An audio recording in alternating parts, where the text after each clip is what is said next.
नमस्कार। सामाजिक अध्ययन अन्तर्गत कक्षा 12 को एकाइ 9 को पाठ नम्बर 6 को विषयवस्तुको बारेमा आजको यस अङ्कमा चर्चा गर्न गइरहेको छु। पाठ नम्बर 6 अन्तर्गत विषयवस्तु रहेको छ बसाइसराईको प्रवृत्ति। आउनुहोस् बसाइसराईको प्रवृत्तिको बारेमा हामी यस अङ्कमा बुझ्ने प्रयास गरौँ। बसाइसराईको प्रवृत्ति अन्तर्गत सबैभन्दा पहिला हामी विश्वमा बसाइसराईको प्रवृत्ति के कस्तो रहेको छ भन्ने विषयवस्तुको बारेमा हामी चर्चा गर्नेछौँ। त्योसँगै नेपालमा पनि नेपालको एक ठाउँबाट अर्को ठाउँमा के कसरी बसाइसराई हुने गर्दछ भन्ने विषयवस्तुको बारेमा पनि हामी यस अङ्कमा चर्चा गर्नेछौँ। र के कति कारणले मान्छे आफू बसिरहेको ठाउँ छोडेर अन्यत्र जाने गर्दछ भन्ने विषयवस्तुको बारेमा हामी चर्चा गर्नेछौँ। आउनुहोस् सबैभन्दा पहिला विश्वव्यापी बसाइसराईका प्रवृत्तिको बारेमा बुझ्ने प्रयास गरौँ। सामान्यतया सामान्य अर्थमा विकास वा परिवर्तनको दिशालाई प्रवृत्ति भनिन्छ। बसाइसराईको प्रवृत्तिले अन्तर्राष्ट्रिय बसाइ सर्नेको उत्पत्ति स्थान, गन्तव्य स्थान र सङ्ख्यात्मक परिवर्तनको दिशालाई समयक्रम अनुसार उल्लेख गर्ने गर्दछ। संयुक्त राष्ट्र सङ्घको अन्तर्राष्ट्रिय आप्रवासी प्रतिवेदनका अनुसार विश्वमा आप्रवासीको सङ्ख्या 275 मिलियन रहेको छ, जबकि यो सङ्ख्या सन् 2000 मा 173 मिलियन रहेको थियो। यो तथ्याङ्कले अन्तर्राष्ट्रिय आप्रवासीहरूको सङ्ख्यामा उल्लेख्य वृद्धि भइरहेको देखाउँछ। अहिले भूमण्डलीकरण र सूचना तथा सञ्चार प्रविधिमा आएको परिवर्तनले तीव्र गतिमा बसाइसराई भइरहेको देखाउँछ। सूचना र सञ्चार प्रविधिको विस्तारले विश्वको खुम्चाउँदो दूरीका कारणले व्यक्तिको सूचना वस्तुहरू र सेवाहरूमा पहुँच वृद्धि भइरहेको पाइन्छ। यसरी हामीले विश्वव्यापी बसाइसराईको प्रवृत्तिको बारेमा बुझिसकेपछि अब हामी नेपालको बसाइसराईको प्रवृत्तिको बारेमा पनि बुझ्ने कोसिस गरौँ।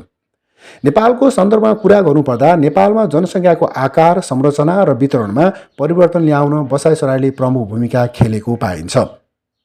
पपुलेसन मोनोग्राफ 2019 का अनुसार भौगोलिक क्षेत्र र बसोबास स्थान परिवर्तन गर्नुलाई बसाइसराई भनिन्छ भनेर व्याख्या गरिएको छ। बसाइसराईले देशको विकास र मानव विकास दुवैमा योगदान पुर्याउने काम गर्दछ। बसाइसराईले देशको जनसङ्ख्या वितरण र स्रोत साधनको वितरण र विकासका पूर्वाधारहरूमा ठूलो प्रभाव पार्ने गर्दछ। यसरी हामीले नेपालको बसाइसराईको प्रवृत्तिको बारेमा बुझिसकेपछि अब हामी अन्तर्राष्ट्रिय बसाइसराईको अवस्थाको बारेमा बुझ्ने प्रयास गरौँ। अन्तर्राष्ट्रिय स्तरमा बसाइसराईको प्रविधि के कस्तो रहेको छ भन्ने विषयवस्तुको बारेमा बुझ्ने प्रयास गरौँ। नेपालमा अन्तर्राष्ट्रिय बसाइसराई परापूर्वकालदेखि हुँदै आएको पाइन्छ। नेपालबाट कलाकार अरनिको चीनको तिब्बत गएको भिरकुटीको विवाद तिब्बती राजासँग भएको, व्यापारका लागि नेपाल र भोटका व्यापारीहरू आउने जाने गरेको, तिब्बतबाट उच्च स्तरीय टोली नेपालमा आएको ऐतिहासिक अभिलेखहरू पाइने गरिन्छ। नेपालबाट मानिसहरू जीवनको उत्तरार्धमा बनारस गएर बस्ने प्रचलन रहेको थियो। यी उदाहरणहरूले नेपालमा परापूर्वकालदेखि नै हुँदै आएका अन्तर्राष्ट्रिय बसाइसराईलाई पुष्टि गर्ने गर्दछ। सुगौली सन्धि सन् 1816 पछि नेपाली युवाहरूलाई भारतीय र ब्रिटिस सेनामा भर्ती हुने परम्परा सुरु भएको पाइन्छ। प्रथम विश्वयुद्धमा धेरै युवालाई विदेशी सेनामा भर्तीमा लैजाने गरिन्थ्यो। अहिले पनि नेपाली समाजमा लाउरे संस्कृति प्रचलित रहेको पाइन्छ। लाउर गएका धेरै मानिसहरू भारत, बेलायत, बर्मा आदि विभिन्न स्थानमा बसाइ सरेर गएको पाइन्छ भने नेपालको ग्रामीण क्षेत्रबाट ठूलो सङ्ख्यामा मानिसहरू रोजगारीको खोजीमा भारतका विभिन्न क्षेत्रहरूमा बसाइ सर्दै गएको पाइन्छ। ब्रिटिस भारतीय सेनामा रेलवे सेवाको विस्तारले नेपालबाट भारतको आसाम र अन्य क्षेत्रमा बसाइ सर्ने क्रम तीव्र गतिमा बढेको पाइन्छ। वर्तमान समयमा नेपालको अन्तर्राष्ट्रिय बसाइसराईको स्वरूप फेरिएको पाइन्छ। नेपालका अधिकांश युवाहरू वैदेशिक रोजगारीमा जाने क्रम बढिरहेको पाइन्छ। कामदारका रूपमा खाडी क्षेत्र, मलेसिया, कोरिया आदि विभिन्न देशहरूमा गइरहेको पाइन्छ। उनीहरूले पठाउने विप्रेषण देशको प्रमुख आयस्रोत मध्ये एक मानिन्छ। राम्रो शिक्षा, रोजगारी र उज्जवल भविष्यको सपना लिएर हजारौं युवाहरू विदेश जाने क्रम पनि उत्तिकै वृद्धि भइरहेको देखिन्छ। यसरी हामीले नेपालसँग सम्बन्धित अन्तर्राष्ट्रिय बसाइसराईको प्रविधिको बारेमा बुझिसकेपछि अब हामी आन्तरिक बसाइसराईको प्रविधिलाई पनि बुझ्ने कोसिस गरौँ। आन्तरिक बसाइसराईको प्रवृत्तिको विषयमा कुरा गर्नुपर्दा नेपालमा अन्तर्राष्ट्रिय बसाइसराई जस्तै आन्तरिक बसाइसराई पनि परापूर्वकालदेखि चल्दै आएको पाइन्छ। नेपालमा एकीकरणदेखि 18औं शताब्दीको प्रारम्भिक काललाई आन्तरिक बसाइसराईको पहिलो चरणको रूपमा मान्ने गरिन्छ। राज्य विस्तारसँगै अनिवार्य श्रम र जीविकाको खोजीमा मानिसहरू विभिन्न दिशामा बसाइ सर्न थालेको पाइन्छ। तत्कालीन समयमा प्रशासनिक काम, सैन्य सेवा, बन्दोबस्तीका सामान, ढुवानी निर्माण कार्य आदिले बसाइसराईमा सहयोग गरेको देखिन्छ। यो प्रचलनले आन्तरिक बसाइसराईलाई तीव्र गतिमा अघि बढाएको पाइन्छ। नेपालमा सन् 1950 को मध्यबाट राप्ती उपत्यकामा पुनर्वास कार्यक्रम लागू भएपछि आन्तरिक बसाइसराईको दोस्रो चरण सुरु भएको पाइन्छ। सन् 1956 तिर नेपालको तराई क्षेत्रबाट औलो हटेपछि हिमाली र पहाडी क्षेत्रबाट तराईका विभिन्न जिल्लामा बसाई सर्नेको दर उल्लेख्य वृद्धि भएको पाइन्छ। सन् 1950 मा प्रजातन्त्रको आगमनपछि देशमा योजनाबद्ध आर्थिक विकास सुरु भएको पाइन्छ। यसले देशका मानिसहरू गाउँबाट शहरमा बसाई सर्न थालेको पाइन्छ। यसले देशका विभिन्न क्षेत्र जस्तै सडक, यातायात, कृषि, स्वास्थ्य, शिक्षा र औद्योगिक विकासमा लगानी गर्न थालिएको पाइन्छ। देशको योजनाबद्ध विकास प्रक्रियाको थालनीसँगै मानिसहरू गाउँबाट शहरमा बसाई सर्न थालेको पाइन्छ। विशेष गरी पूर्वाधार र आर्थिक अवसर भएका ठाउँमा आन्तरिक बसाइसराई तीव्र गतिमा भएको पाइन्छ।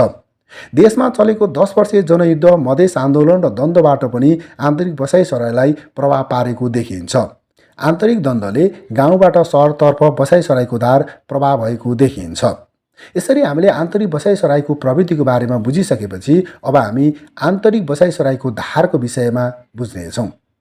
नेपालमा सन् 1971 देखि निरन्तर रूपमा तराई क्षेत्र आप्रवासीहरूको गन्तव्य स्थल बनेको पाइन्छ। तराई क्षेत्रमा बसाई सरेर जाने मध्ये सन् 2011 मा पहाडी क्षेत्रबाट 64% आएका थिए, जबकि यो सन् 1981 मा 76% रहेको थियो।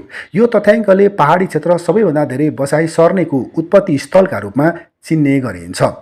पहाडी क्षेत्र आप्रवासीहरूको दोस्रो गन्तव्य स्थल हो भने सन् 1971 देखि 2011 सम्म पहाडी क्षेत्रमा आउने आप्रवासी 6% बाट वृद्धि भएर 28% पुगेको पाइन्छ। पहाडी क्षेत्र बसाई सर्ने पुरुषको तुलनामा महिलाहरूको प्रतिशत धेरै 51% रहेको छ। यो अवधिमा हिमालबाट पहाडमा आउने आप्रवासीहरूको सङ्ख्या घटेको पाइन्छ। यसरी हेर्दा नेपालको बसाइसराईको प्रवृत्ति व्यक्ति वा परिवारको छनौट र व्यवहारसँग सम्बन्धित देखिन्छ, जुन व्यक्तिको आर्थिक क्रियाकलाप, जीवन पद्धति, सामाजिक, सांस्कृतिक परिवेश र विकास प्रक्रियाले ल्याएको भिन्नतासँग गाँसिएको छ। देशको भूधरातल, हावापानी, यातायातको पहुँचले पर्यावरणीय क्षेत्रहरूमा तुलनात्मक आर्थिक लाभका अवसरहरू विस्तार भइरहेकाले बसाइसराईको दिशा र बसाइसराईको धार पनि त्यस्ता क्षेत्रहरूतर्फ उन्मुख भइरहेको देखिन्छ।